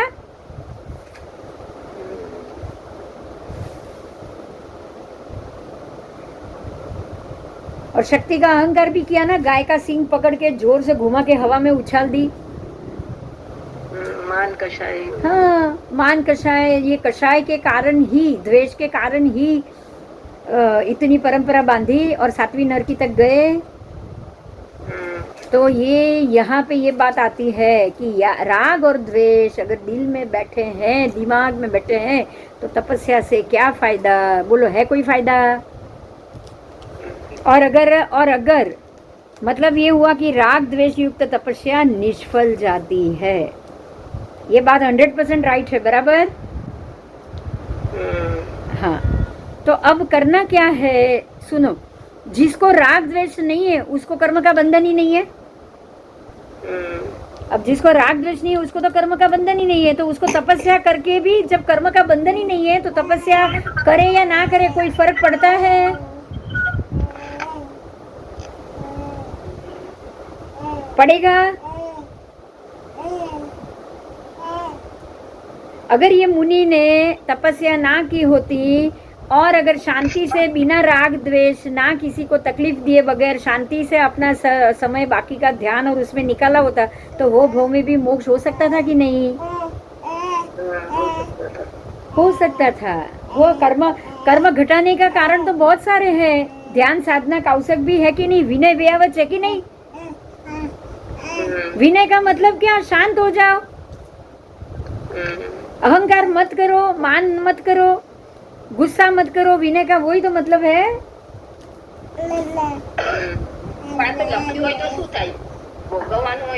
हाँ पर वो तो भोगने का ही था ना, उन्होंने तीसरे भव में ही 27 भव उनके तय हो चुके थे। वही तो मतलब यही बात है, हमको तो नहीं पता है। अगर ये भोगने की बात नहीं होती ना तो वो मरीचि के भव में ही वो केवली हो जाते। बात ये नहीं है, मरीचि के भव में वो केवली नहीं हो पाए क्योंकि पहले नैसार के भव में ही 27 भव तय हो चुके थे। पहले ही भव में 27 भव तय हो चुके थे, तो उनको अभी भी कहाँ कहाँ कितने जन्म लेने। देखो आयुष्य कर्म यहीं पे काम कर गया है, जो लास्ट क्लास में भी किया था और पहले भी किया था, उस पे फिर से ध्यान दो। आयुष्य कर्म सिर्फ ये जन्म में ही नहीं बनता है, हमारे ऊपर जितने भी लगे हुए हैं सबका टोटल बनता है। अब ध्यान दो, नैसार के भव में अगर भगवान ने आयुष्य बांधते तो एक ही भव का बांधते हैं ना, आगे का बोलो हाँ कि नहीं। पर उन्होंने तो नैसार के भव में ही 27 भव बांध दिए कि अब उनको 27 भव करने ही पड़ेंगे, तभी तय हो गया था ना। नैसार के भव में ही तय हो चुका था कि उनको 27 भव करना है। एक कोड़ा कोड़ी सागरोपम उनको जीना है और अंतिम तीर्थंकर बनेंगे, तभी हो गया था ना। बोलो। तो अब यहाँ ध्यान दो कि ये सब तो अभी कर्म के अधीन है ना, तो फिर वो तो मांस खमन भी किए, लेकिन वो द्वेष तो करेंगे। ये अब मांस खमन, ध्यान दो, उनके जो 27 भव थे वो तो पहले तय हो चुके थे, ये बात कंफर्म है। हाँ। तो भगवान ने तभी बोल दिया था ना कि ये वासुदेव भी बनेंगे, ये चक्रवर्ती भी बनेंगे और ये तीर्थंकर भी बनेंगे, तीनों तो उनके तीसरे भव में ही भगवान ने बता दिया। अब सोचो कि वासुदेव बनने का कर्म कब किया है, 15वें भव में। 15वें भव में वासुदेव का कर्म किया है, तब अब कर्म होगा, बांधेंगे तब आयुष्य बनेगा, ये बात तो खत्म हो गई। कर्म करने से पहले ही आयुष्य तय हो चुका था कि नहीं उनका। तो अब उनको 7वीं नारकी का आयुष्य तय था, तो 7वीं नारकी का कर्म भी करना पड़ेगा कि नहीं। बराबर करना पड़ेगा। हम है ना टोटल उल्टे जा रहे हैं, उल्टी गंगा। ऐसे कैसे बोल सकते हैं कि तभी उनको विश्वभूति के भाव में द्वेष नहीं करना चाहिए था। ऐसे आप पहले सिचुएशन को समझ लो कि उनको 7वीं नारकी में जाना है, तो 7वीं नारकी में जाने के लिए हाँ उनको प्रति वासुदेव बनना पड़ेगा। अगर वासुदेव बनना पड़ेगा तो वासुदेव बनने योग्य भी कर्म करना पड़ेगा। वासुदेव को अत्यंत शक्ति चाहिए कि नहीं चाहिए। तो वो शक्ति उन्होंने कैसे मांगी, मांस खमन करके उन्होंने शक्ति मांगी ना, कि मेरे अंदर इतनी शक्ति, मेरे जितने मैंने तप किया वो सबके बदले में मुझे शक्ति मिले। तो उन्होंने वासुदेव की शक्ति मिले उतना तो तप उनको करना पड़ा कि नहीं। करना पड़ा। तो ये कर्म आपको कैसे करने पड़ते हैं। कर्म कोई नया बंध नहीं होता है, जो पुराने में आज मेरे अंदर अगर नरक गति की आयु का बंध पड़ा होगा ना, तो वो ये जन्म में मुझसे नरक गति के योग्य कार्य करवाएगा ही करवाएगा। तो फिर ऐसा है कि अभी हम लोगों ने नरक का आयु बांध लिया है, तो फिर कितनी भी आयु एक जन्म में एक ही बंध रहा है। पहले तो ये बात को कैंसिल करो सबसे पहले। क्यों? क्योंकि आयु तो हमारे ऊपर पहले का कब का बंधा हुआ पड़ा ही होगा। वो आयु बंधा हुआ पड़ा है, तभी हम वो कर्म करने जा रहे हैं। नरक गति का कर्म देखो, आज मैंने फ्लीट दवाई मैंने ये मेरे पूरे 40 साल के अंदर, शादी के बाद 40 साल के अंदर बहुत बार पेस्ट कंट्रोल करवाया है। घर वाले के कहने से करवाया है, जबरदस्ती करवाया है, मना करने के बावजूद मुझे करवाना पड़ा है। तो जितने पेस्ट पेस्टिस, जितने जितने वांदे और जितने जितने कॉकरोच, उनके अंडे जो भी मरे होंगे ना, वो सबके मेरे ऊपर आयु तो चढ़ी चुके हैं।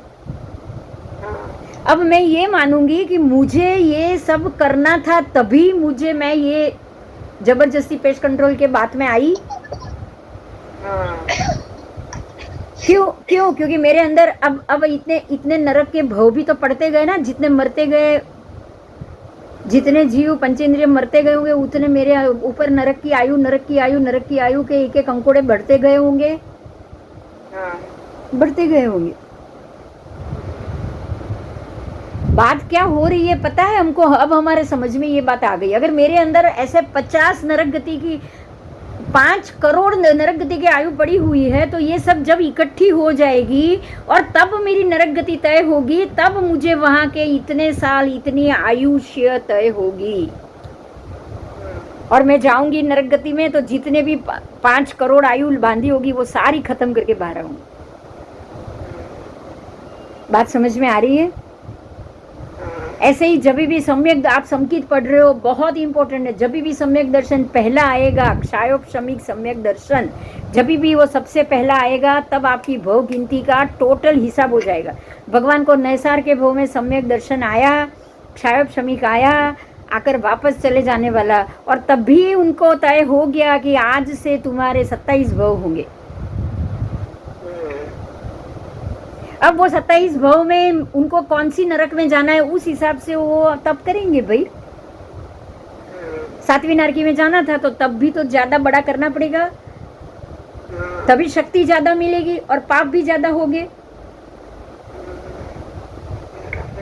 तो सम्यक दर्शन के बाद टोटल हिसाब अलग हो जाता है। सम्यक दर्शन नहीं है तब तक आप अब वो मछली बने, सिंह बने, जिसको भी मारा, कोई उनके ऊपर दोष चढ़ा नहीं। अब कोई नई नरक गति की आयु नहीं पड़ रही है।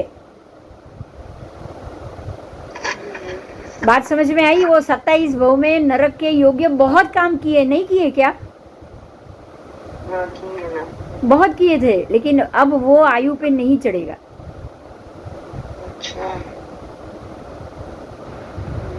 और जिनको नहीं हुआ है सम्यक दर्शन, उनके ऊपर तो चढ़ता ही जाएगा, चढ़ता ही जाएगा। उनका तो अभी हिसाब हुआ ही नहीं है। समझ में आया? हाँ, चलो आगे। तो तपस्या का कोई प्रयोजन नहीं। अंदर राग और द्वेष बैठे हैं तो वो तपस्या आपको भवांतर में स्नेह राग, दृष्टि राग, काम राग में बांध के नरक गति ही लेके जाएगी। बात समझ में आई? हाँ, तो अब यहाँ क्या है, इस प्रकार का जो भी अत्याचार रूप कर्म बंधन किया हो, वो सब पाप कर्म को मैं अपनी आत्म साक्षी निंदा करता हूँ। गुरु साक्षी भी उस पाप को स्वीकार करता हूँ। गुरु साक्षी से पाप का स्वीकार का नाम ही ग्रह है। और मैं प्रतिक्रमण करता हूँ, अर्थात मैं ये पाप से पीछे हट रहा हूँ। यह इंद्रिय कषाय आदि प्रशस्त व्यापार बताया है, उसका प्रतिक्रमण नहीं होता। समझ में आया? ये स्नेह राग, दृष्टि राग, काम राग का प्रतिक्रमण होता है, लेकिन इंद्रिय कषाय आदि जो प्रशस्त व्यापार किए, अच्छा सुना, अच्छा देखा, अच्छा जाना, बुद्धि जानने में लगाई, शास्त्र पढ़ने में बुद्धि लगाई, गाथा करने में समय निकाला, भगवान की पूजा में समय निकाला, व्याख्यान सुनने में समय निकाला, ये सारे प्रशस्त इंद्रिय के कार्य है, उससे कोई कर्म बंध नहीं होता। बराबर समझ में आ गया? ये गाथा पूरी हो गई। बोलो कोई क्वेश्चन? तो कुछ नहीं है, वापस सोचेंगे। हाँ जरूर जरूर जरूर जरूर, 2 बार 3 बार। हाँ, आप सुनने से आपको बहुत। हाँ बोलो। प्रशस्त राग सारो के खराब? પ્રશસ્ત તો સારો જ છે, પ્રશસ્ત રાગ કરવાનો છે, ભગવાન પ્રત્યે રાગ કરવાનો છે, કારણ કે પ્રશસ્ત રાગ કરો છો એનું કર્મ બંધન થતું નથી.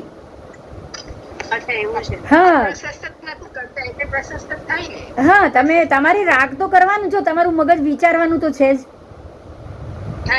તમે બસ બસ બસ તમે સારા, તમારે ખાવા પીવાનું તો છે જ. ખાવા પીવાનું છે તો પેલું કંદમૂળ બંધ છોડી દો. હા બરાબર. કનમૂળ બંધ કરી દો, ખાવાનું જ છે તો જીવોને મારીને શું કામ? મારું પેટ જ ભરવું છે તો હું કાંઈ પણ ખાઈને પેટ ભરું. હવે આમાં તપ માટે બી જો કહી દીધું કે તપ કરવું એ પણ તમારા માટે જરૂરી નથી. તપ નથી થતું છોડી દો, પણ ગુસ્સો તો ના કરો. અંદર ગુસ્સો ભરેલો છે, દ્વેષ ભરેલો છે અને તપ કરો છો એ પણ ખરાબ વાત છે. હા એ તો કઈ કામનું નથી. એ તો કામનું જ નથી. સમજાય છે? हाँ हाँ तो आ બધું તમારું હતું. हाँ हम लोगों को तो समझ में आया कि राग द्वेष नहीं करना चाहिए तो फिर तब से कोई मतलब नहीं है, लेकिन जिसको नहीं समझ में आया और इतनी बड़ी बड़ी तपस्या करते तो उनको कुछ फल नहीं मिला. इनको सम्यक दर्शन की शुरुआत ही नहीं हुई है, उनके लिए आपको सिर्फ दया करनी है बस. अच्छा. कभी 8 साल का बच्चा केवली बनने जा रहा हो तो 8 साल के बच्चे में वो बुद्धि हो सकती है, लेकिन 80 साल के व्यक्ति में वो बुद्धि नहीं होगी. सम्यक दर्शन एक विशिष्ट बुद्धि है. हाँ. ये बात समझ में आई? हाँ.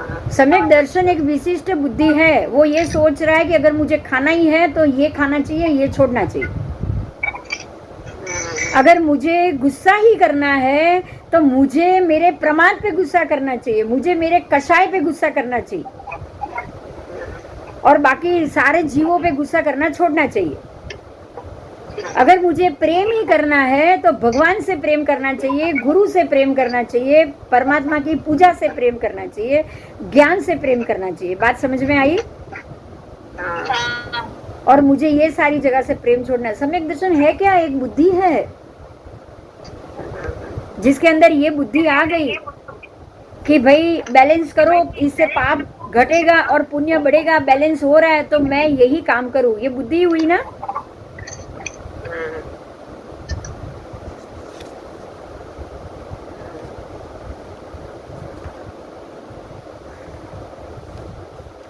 बोलो, आगे लेना है थोड़ी देर. નેક્સ્ટ ક્લાસમાં લો. કોઈ ક્વેશ્ચન છે? નહીં, કોઈ વાત નહીં. 5:25 સવા કલાક તો થઈ જ ગયો છે ને. सवा घंटा तो हो चुका है, कोई बात नहीं. वो टॉपिक. हाँ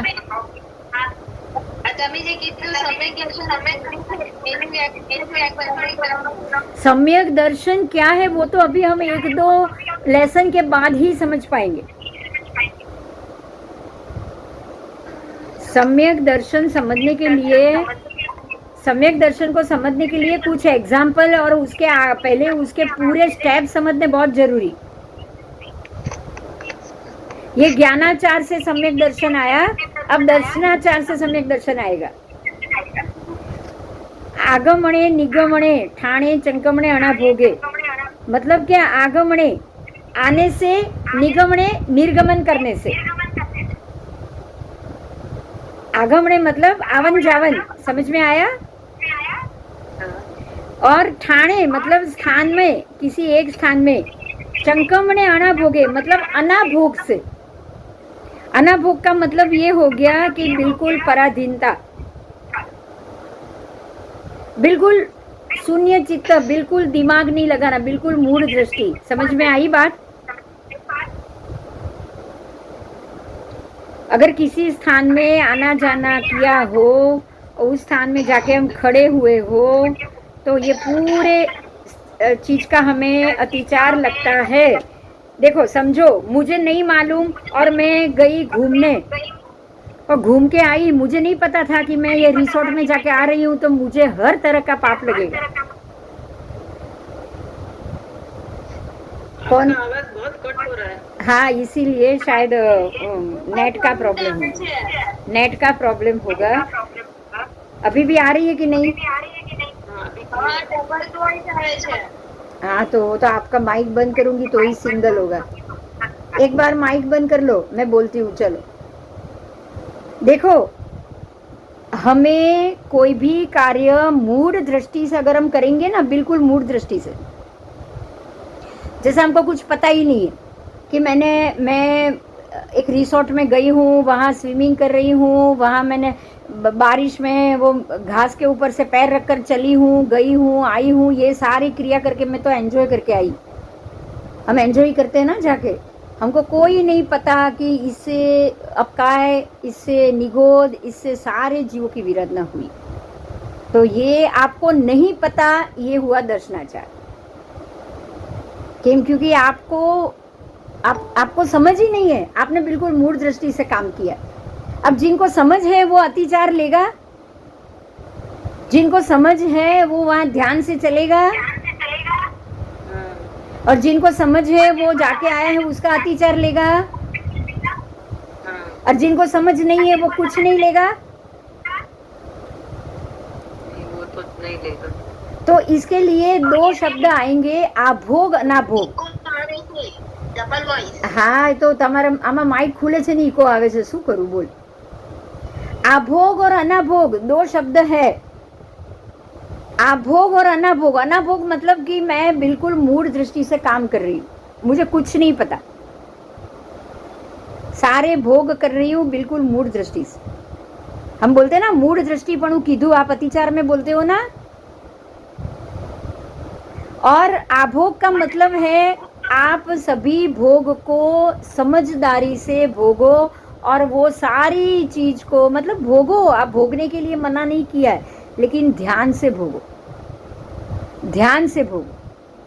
आपको बोला है चलो आपको यहाँ जाना है, आपको रिसोर्ट में आना है, आपको जाना पड़ेगा, आपको जाना भी चाहिए। आप जाओगे, आप लील के ऊपर से चलोगे नहीं, आप साइड से चलोगे, आप ध्यान से चलोगे, आप ये सब चीज का ध्यान रखोगे।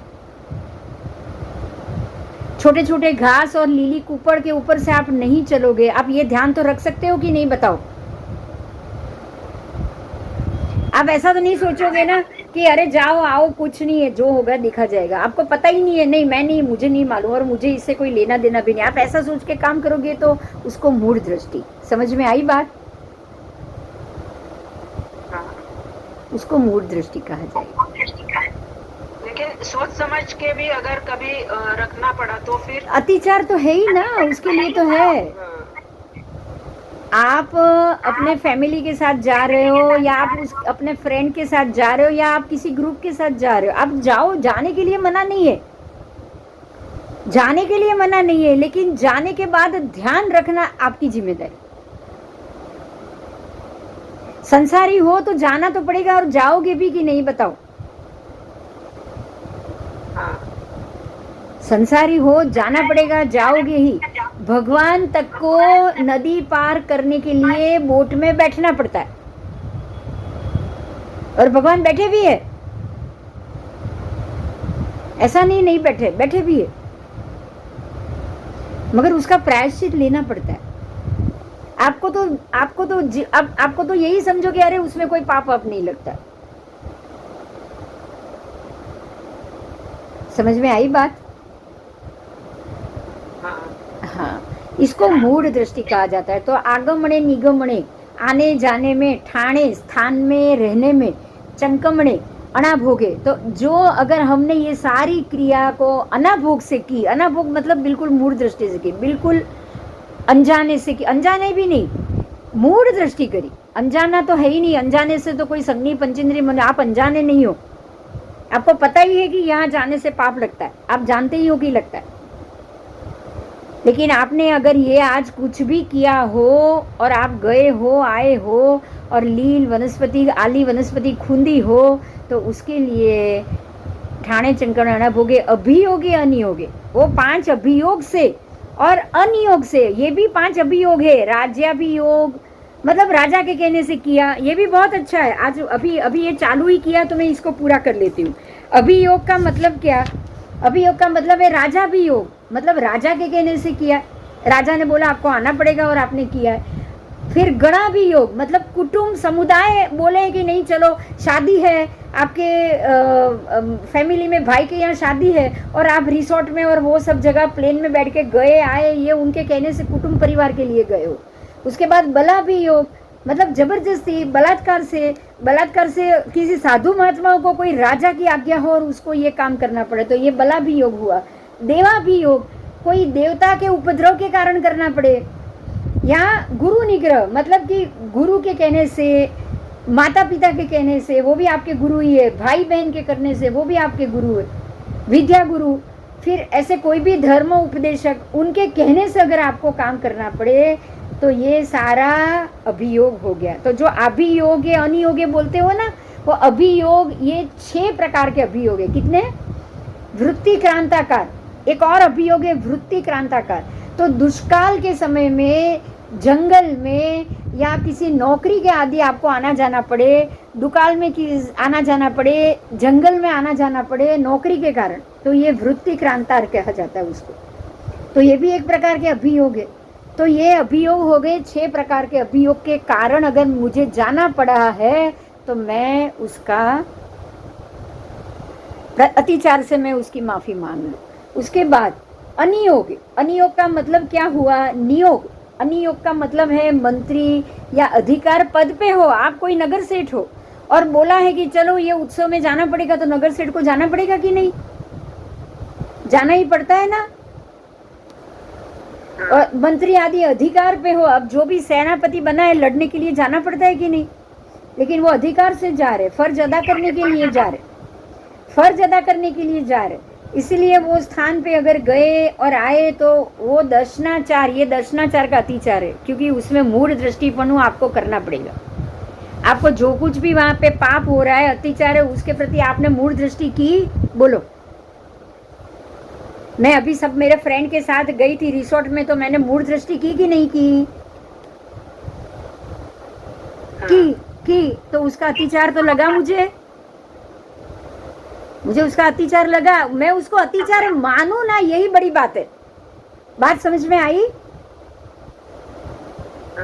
सम्यक दृष्टि होगा तो वो मानेगा कि ये गलत है और इसका अतिचार लगेगा, करना चाहिए। और सम्यक दृष्टि नहीं होगा, उसको इससे फर्क ही नहीं पड़ेगा, अरे भाई ऐसा कुछ नहीं है, वो तो आना जाना, वो तो क्या करे, जाना ही पड़ेगा। तो हाँ, क्या करे, जाना ही पड़ेगा, ये हुआ अभियोग। अभियोग का मतलब समझ में आ गया?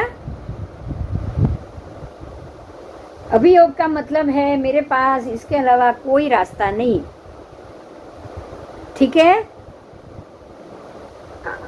तो ये दर्शनाचार के अतिचार है। तो अनाभोग भी शब्द आ गया। अनाभोग तो मैंने बोला ही है कि घर में जाना, दुकान में जाना, श्रावक को जाना ही पड़ेगा, धंधा करना ही पड़ेगा, बिजनेस करना ही पड़ेगा। और दर्शन के लिए उत्सव में जाना, गुरु भगवंतों को आना पड़ता है कि नहीं आना पड़ता है? आना पड़ता है। वो महापूजा होती है तो भी मंदिर में उनको जाना पड़ता है, इतने सारे फूलों के जीवों को वहां पे लगे हुए देखना पड़ता है ना। असावधानी से या सावधानी से गमनागमन करने से तो आगमने निगमने ठाणे चंकवणे अनाभोगे, ये अनाभोग से हुआ है। कैसे हुआ ये? तो अनाभोग से पाप होते हैं, अभियोग से पाप होते हैं और नियोग से, अनियोग से पाप होते हैं। समझ में आ गई बात?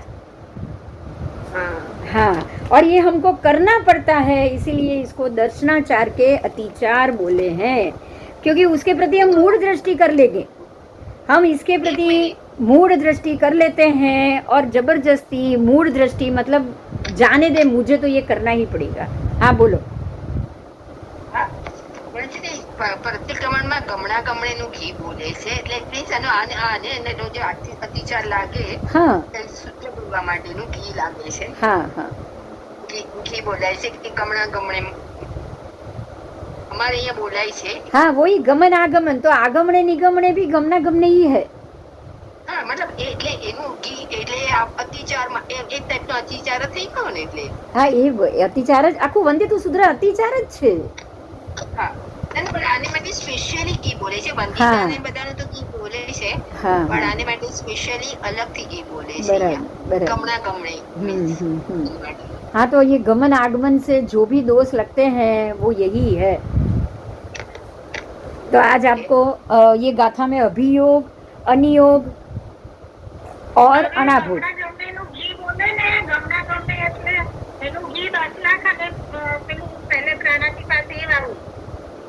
तो उसमें भी आप सबसे पहले उसमें इरिया वैया बोलते हो।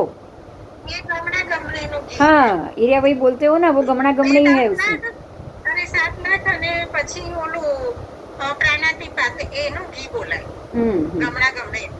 એમાં 3 સૂત્રો હશે. પ્રતિક્રમણમાં પણ અમને શીખવાડ્યું છે કે હા, પણ 7 લાખનું જુદું ઘી નથી હોતું? 7 લાખનું જુદું ઘી નથી હોતું?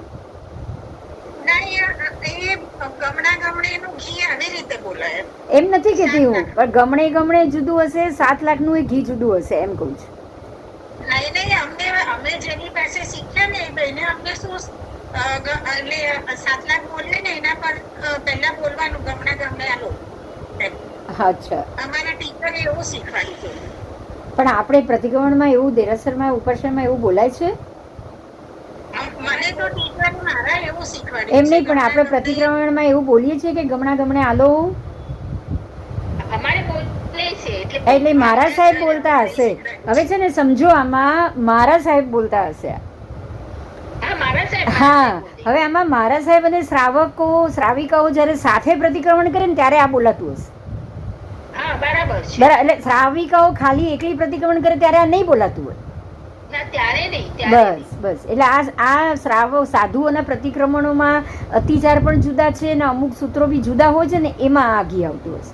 હવે બોલવાનું છે સાધ્વીજીને, પણ શ્રાવિકા ઘી બોલે ને. બસ એવી રીતે જેમ પક્ષી સૂત્ર બોલે છે સાધ્વીજી ભગવાન, પણ ઘી શ્રાવિકા બોલે ને. બસ એવી જ રીતે. એટલે ગમણે આલો સૂત્ર છે ને એ સાધ્વીજીઓને બોલવાનું છે. બરાબર. હા बिंदु बेन, हाँ बोलो. एक वो थाने उसमें क्या अतिचार लगता है एक स्थान पर खड़े रहने में? एक स्थान पे खड़े रहने से भी लगता ही है. एक स्थान पे खड़े रहने से आप वो जो हम बोलते हैं ना, सांस लेते हो छोड़ते हो, बराबर. हवा वायु का है, ये सारे जीव का तो हम आहार करेंगे ही करेंगे ना. आप एक स्थान पे 1 घंटे तक खड़े, सब में होता है ना, वो तो आने जाने में सब में होता है ना. तो आने जाने में तो ऊपर से त्रस्काई की भी हिंसा होती है. हाँ. इसमें त्रस्काई की नहीं होगी ना. हाँ. इसमें खाली बादर वायु का ही होगी. अच्छा.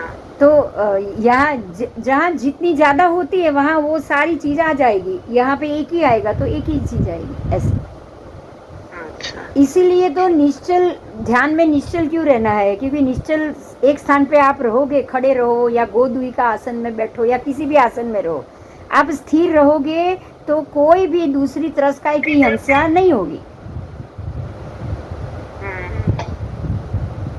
बराबर. इसलिए क्या सोते सोते भी कायोत्सक करने की छूट है. आप देखो वहाँ पे ऊपर सिद्ध गति में आपको 3 अवस्था में मिलेंगे, या खड़े या बैठे हुए या सोए हुए. वहाँ सिद्ध भगवान सोए हुए भी है. आपको बिल्कुल सोते सोते भी नौकार गिरने की छूट है, इसीलिए कि उसमें आपका शरीर स्थिर हो जाता है. तो जितना स्थिर हो जाए, बैठने से स्थिर होंगे, खड़े रहने से स्थिर होंगे और सोने से स्थिर होंगे, तो स्थिर होने की प्रक्रिया में बहुत कम जीव हिंसा होती है.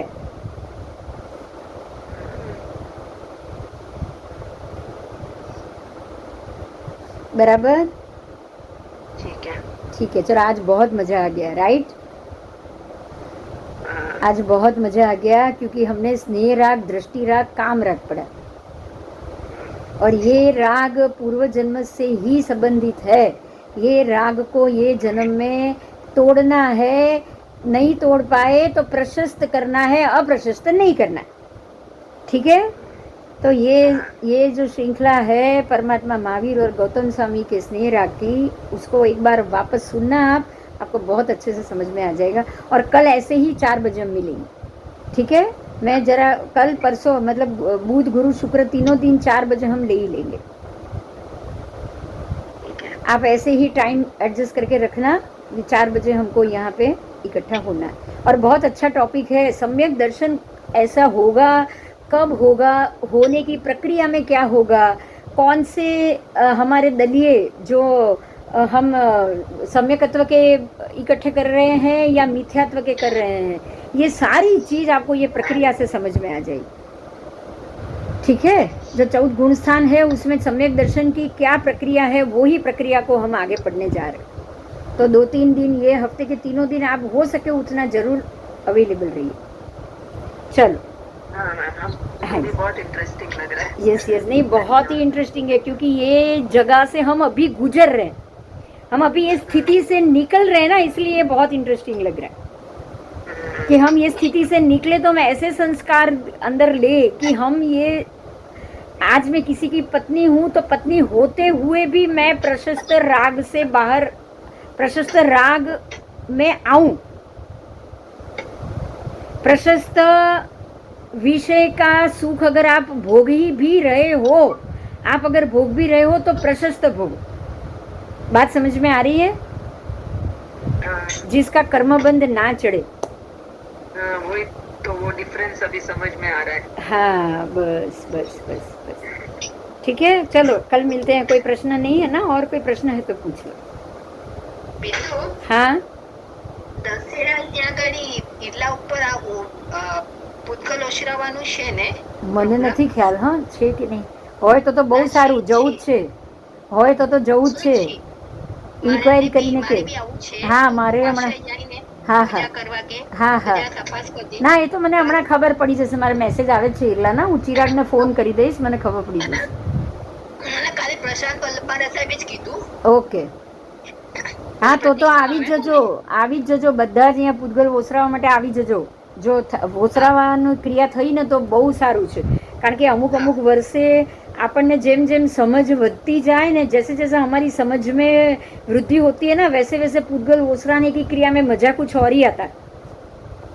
अभी तक तो मैंने शायद 2 बार की है ये पूतगल ओसराने की क्रिया, लेकिन उसमें मुझे ये पता था कि भाई ये भव में एक बार करनी चाहिए, इतना ही. लेकिन अब बहुत ध्यान से होगी और अब तक के सारे पूतगल को ओसराने की क्रिया बिल्कुल भाव से हो पाएगी, क्योंकि अब हमारे ज्ञान में बढ़ोतरी हुई है ना? बराबर. हाँ हाँ, तो उससे पहले एक लेक्चर है, उससे पहले एक लेक्चर में उसकी बातें भी कर लेंगे, करने से पहले ही. કેટલો ટાઈમ લાગતો હોય? એ તો એક 2-3 કલાકનું વ્યાખ્યાન, બસ એટલો જ ટાઈમ લાગે. હા બસ બસ. અને કંઈક હોય છે, એમાં તપ હોય છે, ઉપવાસ કે એકાસનો કે કંઈક સમથિંગ હોય. હા એ તો ઠીક છે. હા એ તો 10 એટલે મારે તો આપી જ આવશે. હા હા હા, એટલે જે બી હોય પણ કરવા જેવી છે, બધાએ કરવી જોઈએ એટલી ખબર છે. હા ના ના, એટલે મેં તને ખાસ કીધું કે તું ઈલા જાય ને બધી પૂછી રીતે જાણી લેજે. હા હા હા, ચોક્કસ. હા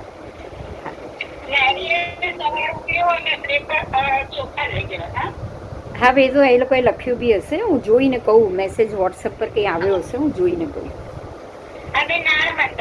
હા હા, એ તો 4 દીક્ષાની જેમ જ થાય, દીક્ષાની જેમ જ ચારે બાજુ પ્રતિમાજી હોય, ચૌમુખજી અને નાણ માંડવાની, અને ભગવાનની આજુબાજુ તમારે ફરવાનું, અને મહારાજ સાહેબ તમારા ઉપર ચોખાને વાસક્ષેપ નાખે. બોલો, તમે જ્યારે પૂતગલ ઓસરાવાની ક્રિયા કરો ત્યારે મહારાજ સાહેબ તમારા ઉપર વાસક્ષેપ ને ચોખા નાખશે, તમારે સામાયિકમાં ક્રિયા કરવાની. સમજાયું? હોય અને જો બધાને આવવું હોય તો મૂકીશ, તો બધા જ ઈરલા આવજો, એટલે આપણે બધા સાથે બી આ ક્રિયા કરશું ને તો પણ બહુ મજા આવશે. બરાબર? ચાલો. હાજી, હા, જય જિનેન્દ્ર.